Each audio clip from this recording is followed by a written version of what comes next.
ఇక తెలంగాణ అసెంబ్లీ సమావేశాలు 5వ రోజు హాట్గా కొనసాగుతున్నాయి. అసెంబ్లీలో హరీష్ రావు, కోమటిరెడ్డి వెంకటరెడ్డి మధ్య మాటల యుద్ధం నెలకొంది.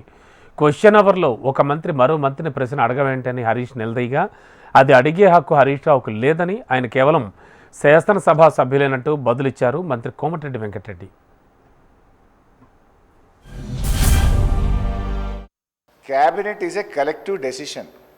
నేను చాలా సంవత్సరాల నుంచి సభలో ఉన్న తప్ప మంత్రి లేచి ఇంకొక మంత్రిని ప్రశ్నలు అడిగేటువంటి సంస్కృతి ఉండదు. బికాజ్ క్యాబినెట్ అనేది ఒక కలెక్టివ్ డెసిషన్.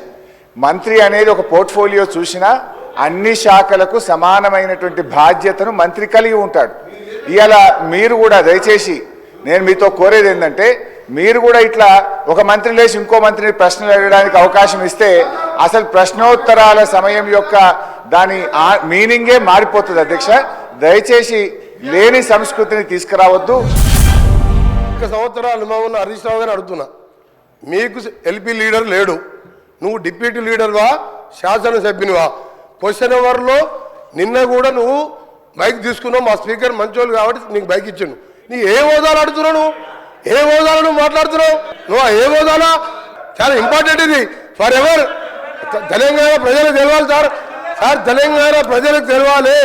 తెలంగాణ ప్రజలకు ప్రతిపక్ష నాయకుడు సంవత్సర కాలంగా సభకు రాకపోవడం ఈ సభనే కాదు, తెలంగాణ ప్రజలని అవమానపరిచినట్టుగా ప్రజలందరూ అనుకుంటారు. అధ్యక్ష, ఈయన డిప్యూటీ లీడరా సార్? ఈయన కార్యవర్గం ఏర్పాటు చేసినా ప్రతిసారి ఈయనకి ఎందుకు ఇస్తున్నాము అంటే మిమ్మల్ని అడగలేడు. ఆయన అడిగే హక్కు లేదు. ఆయన మామూలు ఎమ్మెల్యే మాత్రమే.